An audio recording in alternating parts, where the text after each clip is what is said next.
Hello friends, मैं दीपेंद्र साक्य स्वागत करता हूं आप सभी का आपके अपने YouTube channel superior study point में। और आज की इस वीडियो में हम आपके लिए 10th क्लास का बोर्ड एग्जाम 2022 में जो भी इंग्लिश का पेपर आने वाला है उसके मॉडल पेपर को बारे में डिस्कस करेंगे। किस तरह का पेपर आएगा, बिल्कुल सेम टू सेम वैसा ही पेपर आने वाला है जिस तरह से क्वेश्चन इसमें दिए गए, सेम पैटर्न वही आने वाला है।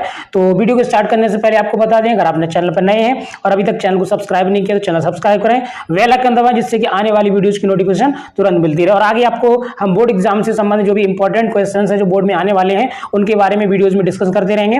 उसके बाद हर सब्जेक्ट का आपको अलग अलग बताएंगे कि सब्जेक्ट में किस तरह का पेपर आने वाला है, क्योंकि इस साल इंग्लिश का तो नया सिलेबस आया हुआ है। नया सिलेबस इस वजह से बहुत ज्यादा कंफ्यूजन हो रहा है कि क्या पेपर में आने वाला है क्या नहीं आने वाला है। लेकिन बोर्ड एग्जाम ने जो पैटर्न जारी किया उसके अकॉर्डिंग एक मॉडल पेपर भी जारी किया है और आप लोग इस मॉडल पेपर को पूरी तरह से अच्छी तरह से लर्न करें और इसके अकॉर्डिंग ही अपने पेपर की तैयारी करें। चलिए तो स्टार्ट करते हैं आज का वीडियो।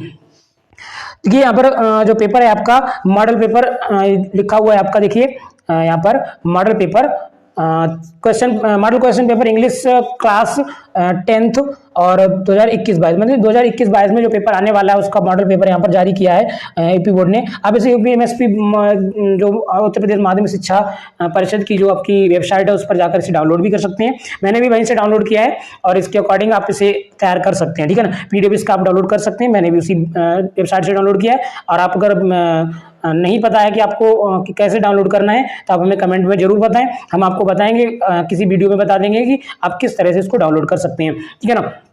तो चलिए स्टार्ट करते हैं कि किस तरह का पैटर्न आने वाला है। देखिए यहाँ पर जो टाइम की बात करें, जो टाइम आने वाला है आपका वो टाइम दिया होगा 3 आवर्स और 15 मिनट्स का, यानी 3 घंटे 15 मिनट का टाइम होगा आपके पास। और 70 मार्क्स होंगे मैक्सिमम, क्योंकि 30 मार्क्स आपके प्रैक्टिकल होते हैं। मतलब जो आपका प्रैक्टिकल होगा उसके अकॉर्डिंग, कुछ बच्चों को अभी हुआ नहीं प्रैक्टिकल, जब भी प्रैक्टिकल होगा आपको उस प्रैक्टिकल के अकॉर्डिंग 30 मार्क्स दिए जाएंगे। उसके बाद जो 70 मार्क्स हैं आपके वो आपके इस पेपर में होंगे, ठीक है ना। इसके बाद आपका देखिए इंस्ट्रक्शन, जनरल इंस्ट्रक्शंस दे रखे हैं आपके यहाँ पर। नंबर फर्स्ट जो दे रखा है वो क्या है आपका, फर्स्ट है आपका, first 15 minutes are allotted to the candidates for reading the question paper. यानी पहले 15 मिनट आपको 15 मिनट जो दिए हैं, 3 आवर्स 15 मिनट्स दे रखे हैं, तो 15 मिनट पहले आपको पेपर पढ़ने के लिए दिए जाते हैं कि आप अच्छी तरह से पेपर को केयरफुली पढ़ें, ठीक है ना। जब केयरफुली पेपर को पढ़ेंगे तभी आप अच्छी तरह से पेपर को कर पाएंगे। उसके बाद जो सेकंड आपका दे रखा है, सेकंड में दिया है कि marks are indicated against each question, प्रत्येक क्वेश्चन के आगे मार्क्स दे रखे हैं, ठीक है।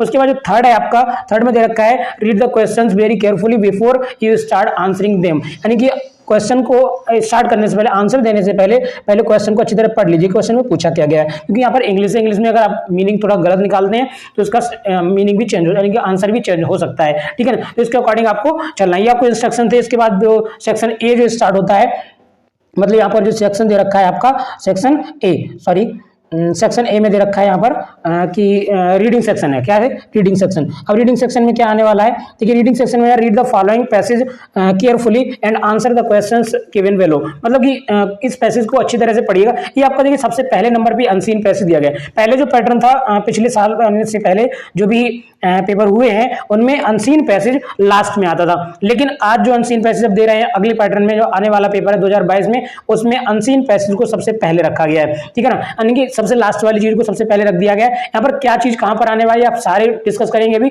तो अनसीन पैसेज को सबसे पहले रखा गया है। अनसीन पैसेज में आपका सबसे पहले दिया गया है, यहाँ पर देखिए जो भी आपका है, इधर से यहां से स्टार्ट करते हैं। Read the following passage carefully and answer the questions given below. यानी कि पहले तो इस पैसेज को अच्छी तरह से पढ़ना है, जो ये अध्याय दे रखा है आपका, इसको अच्छी तरह से पढ़ना है। इसके बाद इसके क्वेश्चन का आंसर देना है। देखिए यहाँ पर जो भी दे रखा है डॉल्फिन्स आर रिगार्डेड, ये मैं आपको पूरा नहीं पढ़ाऊंगा। क्यों नहीं पढ़ाऊंगा? क्योंकि ये तो सेम ये नहीं आने वाला है, आ भी सकता है ये, इसको अच्छी तरह से केयरफुली पढ़े। लेकिन ये इसी के टाइप का एक अलग से पैसेज आने वाला है। और उसके नीचे जो क्वेश्चन दिए 4 क्वेश्चन दिए होंगे। 4 क्वेश्चन में आपका यहाँ पर देखिए 4 क्वेश्चन पहला दिया है, दूसरा, तीसरा, चौथा, 4 क्वेश्चन होंगे। मतलब कि 4 क्वेश्चंस दिए होंगे पैसेज के नीचे, जिनमें से प्रत्येक क्वेश्चन के आपके आंसर्स अलग अलग, यानी कि जो मार्क्स हैं वो अलग अलग डिवाइड किए गए हैं। मतलब कुल मिला के ये जो पैसेज आने वाला है आपका वो 3 और 3 यानी कि 6 और 2 और 2 4 मतलब कि कुल मिलाकर के 10 मार्क्स का आने वाला है। कितने का? 10 मार्क्स का आपका पैसेज आने वाला है। 10 मार्क्स के क्वेश्चन को दो क्वेश्चंस होंगे जो आपके 3 मार्क्स के होंगे और दो क्वेश्चन होंगे जो 4 मार्क्स 2 मार्क्स होंगे, यानी कुल मिलाकर 10 मार्क्स का आने वाला है। उसके बाद रीडिंग सेक्शन के बाद आपका आ जाता है आपका सेक्शन बी राइटिंग। क्या आ जाता है? राइटिंग सेक्शन में। अब राइटिंग सेक्शन में से क्या क्या आने वाला है? देखिए सबसे पहला जो आने वाला है वो है आपका write a letter to your friend to invite him on your birthday party, मतलब कि अपने बर्थडे पार्टी पर इनवाइट करने के लिए अपने मित्र को एक पत्र लिखना है। इस तरह से पहला तो आपको एक लेटर आना है। उसके बाद अथवा में 4 मार्क्स का होगा, यहाँ पर कितने मार्क्स का होगा? 4 मार्क्स का होगा, ठीक है ना। 4 मार्क्स में आपका क्या आएगा? देखिए अथवा में आपको और करके लिख रखा है write an application to your principal for issuing transfer certificate, कहने मतलब या तो लेटर या एप्लीकेशन में से एक लिखने को आएगा। आप लेटर लिख सकते हैं या एप्लीकेशन लिख सकते हैं, ठीक है। जरूरी नहीं जो इसमें दिया गया वही आए और अभी भी जरूरी नहीं कि ये ना आए, ठीक है। तो इनमें से भी आ सकता है या दूसरा कोई भी आ सकता है, लेकिन एक एप्लीकेशन और एक लेटर आएगा जिसमें से आपको एक ही करना होगा, ठीक है ना। इसके बाद आप देखते हैं थर्ड नंबर जो क्वेश्चन है आपका, थर्ड नंबर पे right a report on the Republic day celebration in your school. आपके स्कूल में जो रिपब्लिक डे सेलिब्रेशन हुआ है उस पर आपको एक रिपोर्ट बनानी है और 6 मार्क्स में आने वाला है ये, ठीक है ना। कितने मार्क्स में आने वाला है? 6 मार्क्स में, ठीक है ना। तो आपको एक रिपोर्ट टाइप में तैयार करनी है या अपने टीचर से पूछें किस तरह से आपको रिपोर्ट तैयार करनी है। उसके बाद आपका जो दिया गया स्कूल आप जो टॉपिक्स दिए गए हैं, टॉपिक्स में क्या क्या दिया है जो रिपोर्ट बनाएंगे उसमें स्कूल डेकोरेशन और फ्लैग होस्टिंग, और फ्लैग होस्टिंग के बाद सेरेमनी, उसके बाद कल्चरल प्रोग्राम, उसके बाद स्पीच बाय प्रिंसिपल, उसके बाद आपका एंड अदर्स, उसके बाद स्वीट डिस्ट्रीब्यूशन। ये सारा आपको वहाँ पे डिस्क्रिप्शन में देना है, मतलब वर्णन देना उसका इन हेडिंग्स के द्वारा कि किस तरह से क्या क्या हुआ, ठीक है ना। इसके बाद आपका अगला जो टॉपिक है और यानी कि अथवा में दे रखा है यहाँ पर जो है किस में दे रखा है? अथवा में, ठीक है ना। अथवा में क्या दे रखा है? अथवा में दे रखा है कि right an application right an article on the importance of morning walk, यानी मॉर्निंग वॉक पर एक आर्टिकल लिखना, मतलब लेख एक प्रकार से ऐसे टाइप में होता है, ठीक है ना। एक प्रकार ऐसे ही होता है, ठीक है ना। ऐसे टाइप में नहीं बल्कि ऐसे ही होता है, बिल्कुल ऐसे टाइप में लिखना है कि morning walk in about 60 to 80 words, यानी 60 से 80 वर्ड्स में आपको आर्टिकल लिखना है जिसमें टॉपिक कौन कौन से होंगे? नंबर 1 इंट्रोडक्शन, जैसे कि आपका आप ऐसे लिखते हैं तो इंट्रोडक्शन लिखते हैं, फिर आपका फ्रेश एयर, फिर keeps active and happy all day, ठीक है, गुड स्टडीज, उसके बाद कंक्लूजन। मतलब कि पूरा का पूरा ऐसे लिखना है आपको किस पर? Morning walk, importance of morning walk पर, यानी कि जो भी आपका टॉपिक यहाँ पर दे रखा है इंपॉर्टेंस ऑफ मॉर्निंग वॉक, ठीक है ना। तो इस तरह से ये आपका राइटिंग सेक्शन हो गया। राइटिंग सेक्शन के बाद सेक्शन सी आपका आ जाता है, और सेक्शन सी में क्या क्या आने वाला है आपका? देखिए सेक्शन सी में है ग्रामर। सेक्शन सी में क्या है? ग्रामर। ग्रामर से क्या क्या आने वाला है आपका? देखो नंबर 4 क्वेश्चन है आपका, क्या दिया गया है? Choose the correct options of to answer the following questions, यानी कि ऑप्शन आने वाले, मतलब 5 यहाँ पर ऑप्शन देखिए, यहाँ पर मार्क्स भी दे रखे हैं, यहाँ पर ये जो इस तरह से दे रखे हैं, मतलब कि जो मार्क्स यहाँ पर दिए गए हैं 1/5, मतलब कि 5 क्वेश्चन हैं और पर क्वेश्चन के लिए 1 मार्क्स दिया गया, मतलब कि 5 मार्क्स का ये आने वाला है। अब यहाँ पर देखिए हम क्वेश्चन को देखते हैं तो किस तरह से दिया गया है। पहला जो है आपका फर्स्ट, ठीक है, क्या है? The old man came to me identify the adjective, इसमें एडजेक्टिव पहचानना, तो इसमें कौन सा एडजेक्टिव आपको अच्छी तरह सभी लोगों को पता होगा, पढ़ा होगा, तो ओल्ड इसमें एडजेक्टिव है, तो यहाँ पर जो डी विकल्प है आपका सही है। तो इसमें सारे क्वेश्चंस नहीं पढ़ूंगा, लेकिन आपको पैटर्न बताना है, तो यहाँ पर पैटर्न के अकॉर्डिंग क्या हो जाएगा? ये 4 नंबर क्वेश्चन पे क्या आने वाला आपका, मतलब कि सेक्शन सी जो ग्रामर है, अभी यहाँ पर देखा आपने कि ग्रामर, तो ग्रामर में आपके सबसे पहले 5 क्वेश्चन आपके विकल्प ही होंगे, जो ऑब्जेक्टिव में 4-4 विकल्प दिए होंगे, उनका आंसर आपको छाट के लिखना है कॉपी में। उसके बाद आपको क्वेश्चन नंबर 5, ठीक है ना। क्वेश्चन नंबर 5 में आपका क्या आने वाला है? देखिए 5 में दे रखा है change the following is directed in the brackets, जैसा कि ब्रैकेट में बताया उस तरह से चेंज करना है आपको। ये भी आपके कुल मिला के 5 मार्क्स के होंगे, ठीक है ना। 5 यानी कि 5 करने और 5 में मतलब पर क्वेश्चन के लिए 1 मार्क्स दिया गया है, ठीक है ना। अब यहाँ पर फर्स्ट क्वेश्चन क्या है? फर्स्ट क्वेश्चन क्या है? हरी सेड टू मी, यानी डायरेक्ट इनडायरेक्ट। पहला है चेंज इनटू इनडायरेक्ट स्पीच, तो एक तो इनडायरेक्ट स्पीच का आना है, दूसरा आपका चेंज इनटू पैसिव वॉइस का आना, who is writing a letter, ठीक है ना, ये आपका पैसिव वॉइस में चेंज करना। उसके बाद punctuate the following sentence using capital letters wherever necessary, मतलब पंक्चुएट करना है इसको, कहां पर कैपिटल लेटर्स लगना है या फिर कॉमा इन्वर्टर। पंक्चुएशन आपने पढ़ा होगा, नहीं पढ़ा तो अपने टीचर से पूछें कि आपको क्या पढ़ना, किस तरह से पंक्चुएट करना है सेंटेंस को, ठीक है ना। उसके बाद आगे देखते हैं जो 4 नंबर क्वेश्चन है, और 4 नंबर क्वेश्चन में क्या आने वाला है।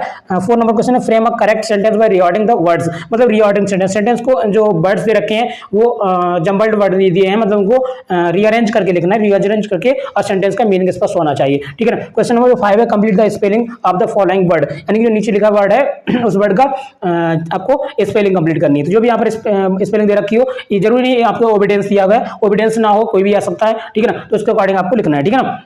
इसके बाद 6 नंबर क्वेश्चन, और सबसे ज्यादा इंपॉर्टेंट, मतलब कि स्टोरी का आपका मतलब जो स्टोरी दी होगी 6 नंबर क्वेश्चन पे, वो आपको इंग्लिश से हिंदी से इंग्लिश में ट्रांसलेट करने को आएगी, मतलब 5 मार्क्स इसके लिए दिए गए हैं। कितने मार्क्स? 5 मार्क्स के लिए। पहले देखिए पिछले जो पैटर्न था उसमें स्टोरी 4 मार्क्स की आती थी, लेकिन अब ये 5 मार्क्स की कर दी गई है, ठीक है ना। तो स्टोरी आपकी 5 मार्क्स की। उसके बाद ये आपका ग्रामर सेक्शन हो गया। ग्रामर सेक्शन के बाद आपका लिटरेचर सेक्शन देखते हैं, क्या चीज? लिटरेचर सेक्शन डी जो है, यानी पेपर को अलग अलग सेक्शंस में डिवाइड कर दिया। पहले केवल 2 सेक्शन होते थे, ए और बी। ए में आपका प्रोज, पोएट्री और सप्लीमेंट्री होता था, और बाद में बी में आपका ग्रामर होता था, लेकिन अब इसको अलग अलग सेक्शन में डिवाइड कर दिया गया। देखो 4 हैं, 5 जो भी आगे देखेंगे तो मिल जाएंगे, यानी कि डी तक तो सेक्शन हो चुके, 4 तो निश्चित हो ही गए ना, ठीक है ना। आगे देखते हैं, ठीक है। तो आगे क्या है कि सेक्शन डी जो लिटरेचर है, लिटरेचर में क्या दिया गया है? Read the following passage and answer the questions given value it, मतलब कि ये आपका जो यहाँ पर अभी शुरुआत में सबसे पहले नंबर क्वेश्चन पे जो पैसेज दे रखा था वो आपका था अनसीन पैसेज, मतलब वो आपकी बुक से नहीं था,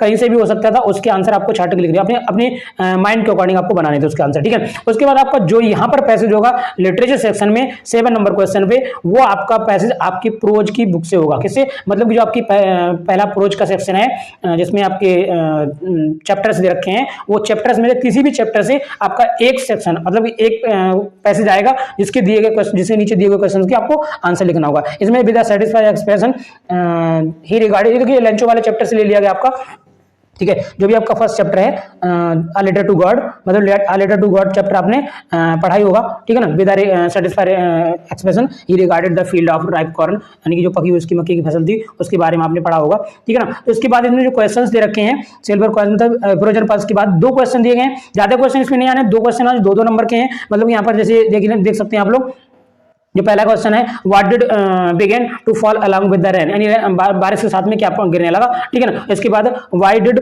द बॉयज गो आउट, यानी बच्चे बाहर क्यों गए थे। तो ये 2-2 मार्क्स इसमें दे रखे हैं, यहाँ पर 2-2 मार्क्स का क्वेश्चन है, मतलब कि 4 मार्क्स का आपका पैसेज आने वाला जो आपका प्रोज का होगा। किसका होगा? प्रोज का, ठीक है ना। उसके बाद क्वेश्चन नंबर 8 जो होगा लिटरेचर सेक्शन में ही, कौन सा? 8 number question, answer one of the following question in about 60 words, मतलब 4 मार्क्स इसके लिए है, मतलब ये लॉन्ग क्वेश्चन है आपका। इसे लॉन्ग क्वेश्चन करना है, यानी कि 2 क्वेश्चन दिए होंगे जिनमें से आपको एक करना है। तो how did Mandela's hunger of freedom change his life, यानी कि आपका मंडेला वाला चैप्टर है जो लॉन्ग वॉक टू फ्रीडम, ठीक है ना, मतलब सेकंड चैप्टर से आपका लिया गया है। इसके बाद आपका जो सेकंड चैप्टर जो भी आपका चैप्टर हो, ठीक है। इसके बाद give a character sketch of Anne Frank का आपको करेक्ट जो आपका from the diary of Anne Frank जो है ना चैप्टर, उससे लिया गया है, ठीक है। 4 मार्क्स का है, इनमें 2 में से एक क्वेश्चन लॉन्ग करना है, ठीक है ना।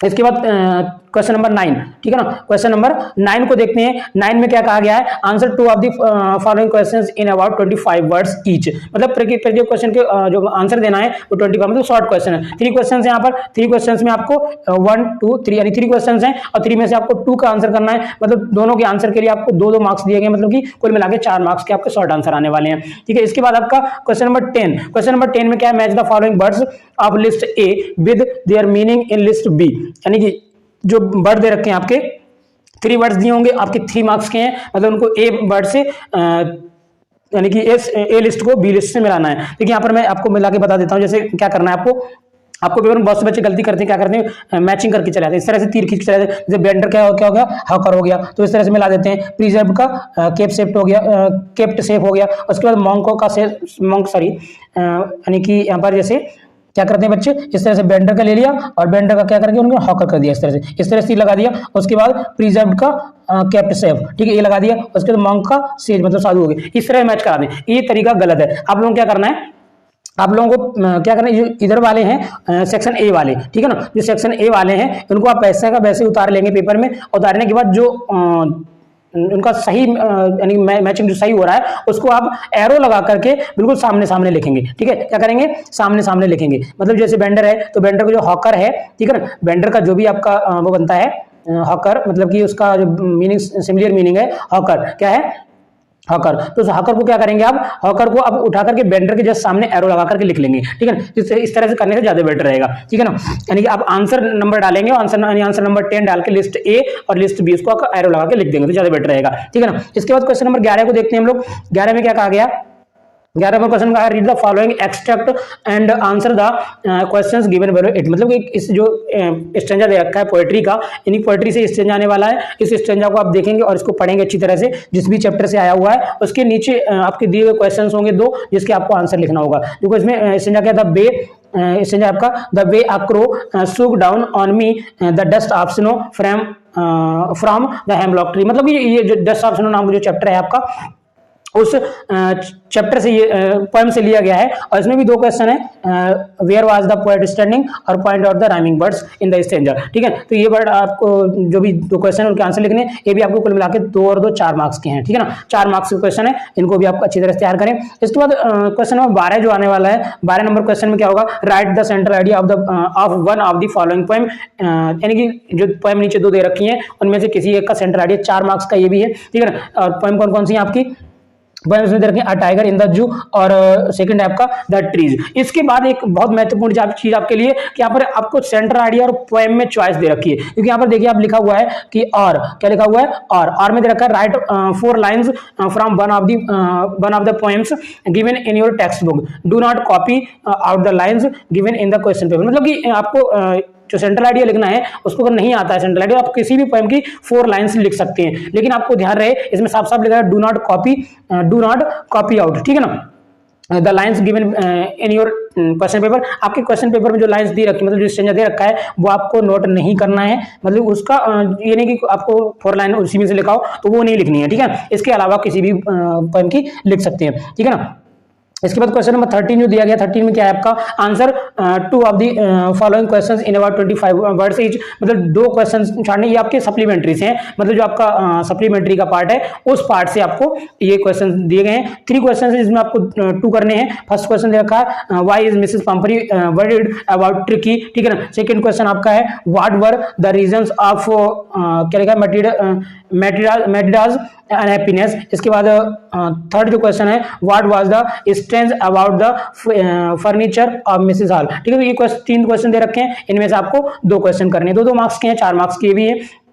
इसके बाद आपका आंसर नंबर 14 देखते हैं। इन क्वेश्चन नंबर 14 में क्या होगा, ये भी 4 मार्क्स का है। Answer 1 of the following question in about 60 word, मतलब लॉन्ग क्वेश्चन आपका सप्लीमेंट्री का, ठीक है ना। इसमें 2 दिए होंगे, 2 में से एक करना, एक आपका दिया give a character sketch of भोली का करेक्टर लिखना है। इसके बाद जो सेकंड क्वेश्चन है आपका, वो सेकंड क्या है इसमें, how did a bride discover an unknown insect hormone. यानी कि ये भी आपका जो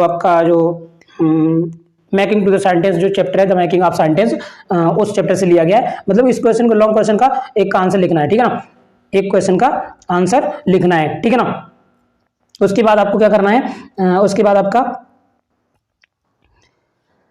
यहाँ पर दिया गया है आपका यानी कि 50 नंबर क्वेश्चन। 50 नंबर क्वेश्चन को देखते हैं, point out the true and falls in the following statement. यानी इसमें से ट्रू एंड फॉल्स पढ़ना, क्या पढ़ना है, ट्रू एंड फॉल्स, ठीक है ना। मतलब ट्रू एंड फॉल्स को छाड़ा 2 क्वेश्चन आए थे, पहले आपके 4 क्वेश्चन आते थे ट्रू एंड फॉल्स के, लेकिन अब 2 ही क्वेश्चन किए गए हैं। इसमें आपका फर्स्ट है आपका कौन सा है, मेटिल्डा ऑलवेज रिमेंड हैप्पी, ठीक है। और इसके बाद James Harriet was veterinary surgeon, ठीक है ना। तो ये आपको इनमें से दो में से दोनों ही करने हैं और ट्रू एंड फॉल्स लिखना है इनमें, कौन सा सत्य है कौन सा सत्य है जो भी है। इसके बाद सेक्शन बी जो है इसका, सेक्शन बी में क्या आएगा आपका, सेक्शन बी में select the suitable alternative to complete the following statement. यानी कि ये भी आपके सप्लीमेंट्री का होगा और इसमें जो सुटेबल यानी विकल्प दिए होंगे, इसमें से 2 क्वेश्चन विकल्प के हैं और 2 क्वेश्चन है विकल्प के और 2 में से आपका दोनों ही करने हैं आपको, 1-1 नंबर के हैं। इसमें फर्स्ट दिया गया है ग्रिफिन बाजा, यानी ग्रिफिन कौन था, तो उसके बाद आपका विकल्प में छाटना। इसका सेकंड जो है रामलाल एल्डेस्ट डॉटर वाज, क्योंकि ये आपका विकल्पी क्वेश्चन, मतलब कि किससे लिए जाएंगे, अल्टरनेटिव क्वेश्चन ले जाएंगे सप्लीमेंट्री से, ये आपको करने 2 बस। यहाँ तक ये आपका पैटर्न, तो मतलब ये पैटर्न से आपको पेपर कंप्लीट करना, मतलब पूरा पेपर आपका इसी टाइप से आएगा जो भी है, ठीक है ना। अच्छी तरह इसको लर्न करें। इसके बाद जो भी आपको कंफ्यूजन है आप हमें जो भी हमारा अबाउट में व्हाट्सएप नंबर दे रखा है, उस व्हाट्सएप नंबर पे ओनली व्हाट्सएप आप मैसेज करके हमें पूछ सकते हैं कि क्या प्रॉब्लम है, ठीक है ना। और जो भी आपको सब इंग्लिश सब्जेक्ट से संबंधित जो भी आपको कंफ्यूजन हो रहा है, या फिर इसके बाद किसी भी सब्जेक्ट में जो नया पैटर्न आया है, ठीक है, नए सिलेबस के अकॉर्डिंग जो भी आपको देखना है वो आप अच्छी तरह से लर्न कर सकते हैं, ठीक है ना। उसको आप पूछ सकते हैं हमसे कोई भी कंफ्यूजन के लिए। इसके बाद अगर ना भी आप चाहें तो कमेंट सेक्शन में भी, वीडियो के कमेंट सेक्शन में जाकर कमेंट सेक्शन में आप इसको पूछ सकते हैं क्या प्रॉब्लम है आपको, जो चीज़ समझ में नहीं वो बताएंगे,